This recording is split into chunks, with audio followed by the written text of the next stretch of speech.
on his 4-cylinder 80 or 90 fluctuates when the engine is warm.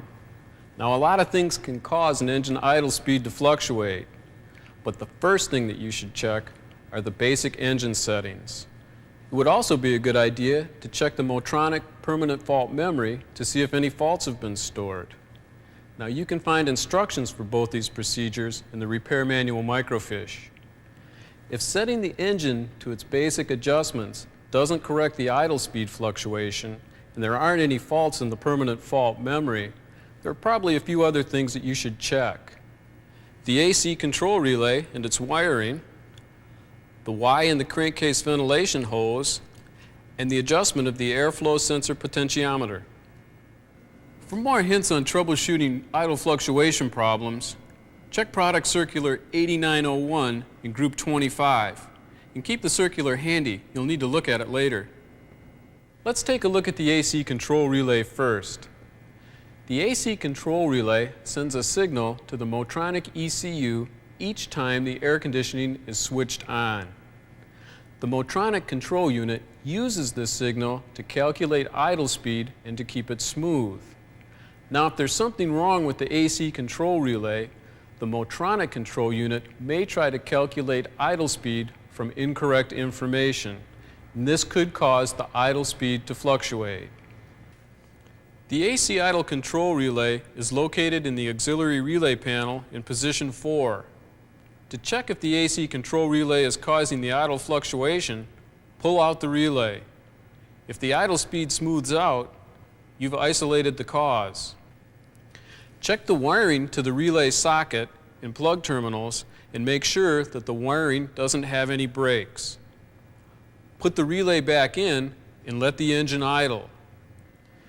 Now, if the wiring and the terminals at the relay socket are okay, try installing a new relay. If that doesn't correct the problem, you'll have to take a look at the Y connector to the crankcase ventilation hoses and check it for vacuum leaks. The Y may be made out of plastic, and the plastic may have cracked, causing a vacuum leak. If the Y leaks, the Motronic ECU will try to compensate for the vacuum leak, and this could cause the idle speed to fluctuate. Check to see if it's cracked and made out of plastic. If so, get one of these metal ones from parts. Put in the new Y and check to see if that cured the idle fluctuation. The Y connector also has a restriction in one of its ports. Connect this port to the crankcase ventilation hose. If you fail to do this, it could cause drivability problems. If the idle speed still fluctuates, you should check the adjustment of the airflow sensor potentiometer. The airflow sensor potentiometer operates as a load sensor. It operates within a voltage range established by the Motronic ECU. As long as the sensor operates within this range, everything is okay. But as soon as the airflow sensor potentiometer tries to operate outside of this range, the Motronic ECU will try to compensate, and this could cause idle fluctuation. Before performing these checks, you should be sure that there are no vacuum leaks and that the idle stabilizer valve is functioning properly. To do this, we'll have to look at the voltage put out by the Motronic control unit and that the potentiometer itself is working. To make the check and adjustment, we'll need to use adapter harness VW1501 or equivalent and a multimeter. Set your multimeter to the 20-volt scale. Switch the ignition on, but don't start the engine. The voltage should be 4.35 to 5.35 volts. This is referred to as U1 voltage in the product circular. If you don't get any voltage reading, check the wiring between the Motronic control unit and the airflow sensor potentiometer. If you get a voltage reading, but it is not between 4.35 and 5.35 volts, replace the Motronic control unit and try the test again. Our U1 voltage is about 4.8, which is within the range. Now we're ready to check the U2 voltage, so switch the ignition off. To check the U2 voltage, move the voltmeter leads so that the leads are connected to numbers 2 and 3 of the 1501. Turn the multimeter to the 2-volt range. Turn the ignition switch, but don't start the engine. Now, read the voltage. Ours is about 0.11.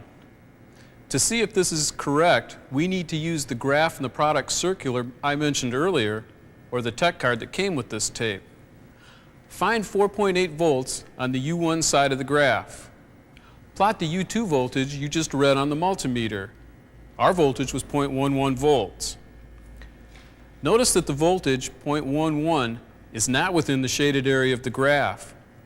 For the voltage to be correct, it should be between about 0.12 and 0.16. This means we have to adjust the airflow sensor potentiometer to bring the voltage into the shaded area. To adjust the U2 voltage, remove the sealer that covers the airflow sensor potentiometer trim screw. With the multimeter still connected to 2 and 3 of the 1501 harness and the ignition switch on, turn the trim screw while watching the multimeter. Turn the screw until you get an acceptable voltage that will fall within the shaded area of the graph. Now this adjustment was done with the engine not running. What we need to do is run the engine at idle and check the airflow sensor potentiometer U2 voltage again. Now remember, you should do this test when the engine is fully warmed. Start the engine and watch the multimeter. Wait until the voltage reading stabilizes. Once it is stable, use the second graph in the circular or on the tech card and plot this voltage on the graph. Use the U1 voltage of 4.8 volts for the U1 side of the graph and use the voltage you are getting on the multimeter for the U2 side of the graph. If the airflow sensor potentiometer is adjusted correctly, the voltage should fall within the shaded area of the graph. Well, that about does it. Here are the important things to remember when troubleshooting a fluctuating idle problem. Be sure to check the basic engine settings first. Check the Motronic ECU permanent fault memory. Check the AC control relay and its wiring. Check the Y connector for vacuum leaks. Adjust the airflow sensor potentiometer if necessary.